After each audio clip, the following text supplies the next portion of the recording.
according to ESPN and reports. Now, with Ryan Fitzpatrick out in what's a critical game for Miami, the responsibility is now going to fall on Tua Tagovailoa's shoulders. And while Fitzpatrick may have better numbers in his 7 starts this season, Tua has gone 6-2 in his starts this season. Of course, they've had that starter reliever thing going. And so, Diana, what more can you tell us about the Dolphins situation? Well, the good news is Miami was always going to start Tua in this game against Buffalo. So in terms of just the reps and how the meeting room has been going, he's been the starter. So that's the good news. The bad news is Ryan Fitzpatrick has COVID-19, right? We got to be concerned for his health, but also the fact that we've seen him come in here and light a spark under this offense. He's really been the safety valve for this Miami team. When Tua gets a little too overwhelmed or isn't taking care of the ball well, they've been able to rely on Fitzmagic. We saw him against the Raiders. So the fact that they don't have this backup plan has to be a little unnerving. And what also has to be a little unnerving, too, is as of now, the good news is that Tua hasn't tested positive for COVID-19. But you know that the league is going to take a close look at those close contacts to make sure that they are good. And you have to figure that Miami is probably running a very tight ship down there, and they were hopefully very smart with that social distancing between Ryan and Tua. As of now, all good news, and he is expected to start. But, of course, bad news that the veteran quarterback won't be out there. Wow, could you imagine if that was an issue? Now, Rob, what I find interesting, and I just want to let people know, this news came in late last night, and so what we do is we call you guys, and then sometimes we're telling you this stuff. So, Rob, when the producers called you and told you about this, what was your initial reaction? Well, I said the Dolphins are screwed because Tua at this point, I like Tua. I think that he is a young talent, but he's a rookie. And I can remember back when we would play a rookie, you game plan against a rookie, he's going to make rookie mistakes. And you watch the Dolphins this season when they replaced Tua after they were blowing out the Jets and they put him in the football game just to kind of get a few reps under his belt. They decided that he's going to be the starter moving forward. And every time that they had a hiccup and their offense wasn't moving the football, where did they go? They went right to Fitzpatrick and they put him in the game. And what did he do? He threw the ball down the field. He moved the ball down the field. He gave the offense a spark. So at this point right now, they need to win this football game so they can have the best chance of making the playoffs. And I think Tua, when the game's on the line, he might start to overthink things a little bit because he is a rookie and he's still learning the game. So you're the Bills. You could potentially take advantage of that. Maybe he throws an interception. But with Fitzpatrick, if you throw him in the football game at the end and you need a touchdown pass, we've seen it. He's done it before. He can get it. He's just going to let it go. He's not going to overthink anything. He's just going to let it rip. So I think at this point, without having that crutch, they might be in trouble. They might be screwed in this football game. That's how I think right now. Yeah, you know, with Fitz, we know it can be Fitzmagic or Fitztragic, but without that downfield threat, it can change everything. Bart, I have to ask you this question. Do you trust Tua to get the win? No, but I do trust that defense, and I trust the running game. I trust maybe the game plan. It all decides on how the Bills want to play it. Do the Bills, want to rest the players? Do they really care about winning this football game, or do they want to stay healthy? Are they more concerned with being healthy? When you think about Tua and his inability or his unwillingness to push the ball down the field, in the last 2 games, his longest pass has been 15 yards. So if I'm a defender, I'm sitting on everything and I'm jumping everything short. Tua's going to have to come in this game and throw some deep just to loosen the defense up. If I'm the Buffalo Bills, I'm deciding, do I want to play this team in the playoffs? Because if I think I got an easy handle on them, I may go ahead and give them a lollipop and let them go ahead and win and say, you know what, I'll see you guys in the playoffs when I know we're going to destroy you. I remember in 2009, the Cincinnati Bengals did that to us. And then they let us in, rested their players, and then we went to Cincinnati. We took care of business. So it depends on how Buffalo Bills view the Miami Dolphins, but Tua, definitely isn't good enough to get it done. Not against that team if they decide to come and play. Okay, so that's interesting. Diana, you've got information on that, right?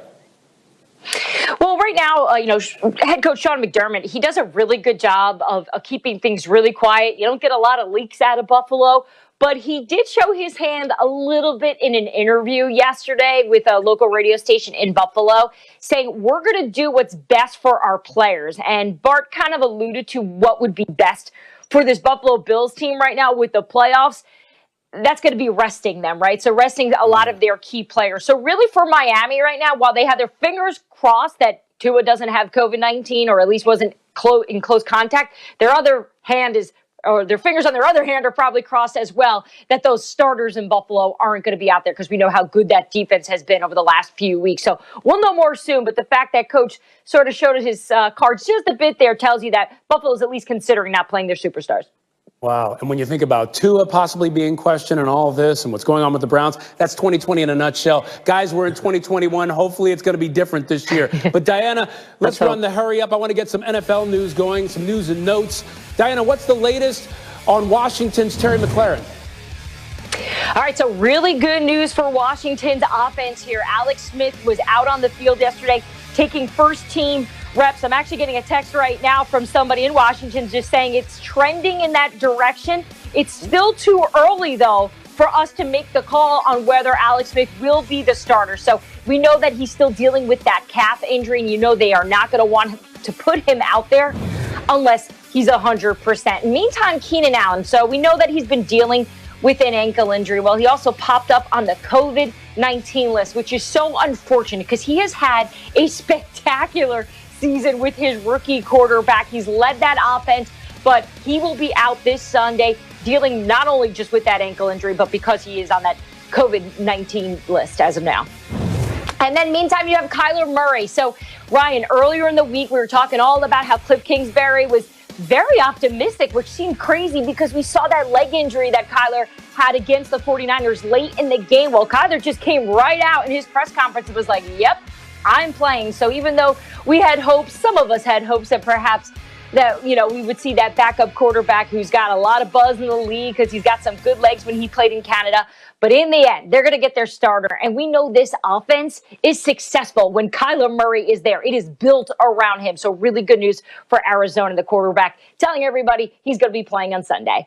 All right, so good news for the Cardinals, also potentially good news for the Washington football team. Diana, thank you so much. Chance of reaching the divisional round and just a 3% chance of getting into the AFC Championship. Less than a 1% chance of getting to the big game. So tough situation for Cleveland. Diana, Bart Scott bringing you in. And Diana, what's the latest on that COVID situation going on in Cleveland? Yeah, well, Cleveland's going to be without their star corner, Denzel Ward, who tested positive for COVID-19. They're going to have 3 players in total as of right now who will not be able to suit up against the Pittsburgh Steelers. Now, Ryan, this is really important. Dr. Still says that he does not believe that there is an outbreak in Cleveland, which is a really good sign because if you think about it, going back to last Saturday when that whole receiver group tested positive, or at least were in close contact with people that were positive for COVID-19, it became a problem. So the fact that it hasn't been considered or called an outbreak is a really good sign. The facility was closed yesterday. They're going to try to reopen it today. We're going to know some more information later today once Cleveland gets in their building and makes those decisions. Remember, this morning between 5 and 5:45, that's usually when the players and the coaches are showing up to those trailers to get tested for COVID-19. So hopefully for the Browns' sake, who are trying to make the playoffs for the first time in 17 years, no other players will test positive for COVID-19. We'll know more later though, right? Okay, so maybe some good news there. Rob Ninkovich joining us now. Bart, though, I want to start with you. Are the Browns in big trouble heading into Sunday, given this COVID situation? I mean, they are in huge trouble. I mean, could you imagine losing to the Jets and then losing to Big Brother not to be able to get in the playoffs? This is going to fall squarely on the shoulders of Baker Mayfield and his ability to really affect the game with his arm, not his legs. Last week, you think about how Nick Chubb and Kareem Hunt was shut down, and it was put in Baker Mayfield's hands. And listen, this is going to be huge for him in terms of him getting his 5th-year option picked up. Baker's going to have to show up, and he's going to have to show that he's a franchise quarterback. If not, there's going to be questions in Cleveland. And how is this? You let a man come off the toilet the week before and beat you, and then you come down and you lose to the Jets, and then you lose to Big Brother. The dog pound must feel like they're cursed. Wow. You mentioned that there might be an issue with the 5th-year option being picked up. I'm going to come back to that a little later in the show. But, Rob, I have to think, when we talked about this overnight, there was this idea of psychologically what this might do to the Browns. What do you think about that?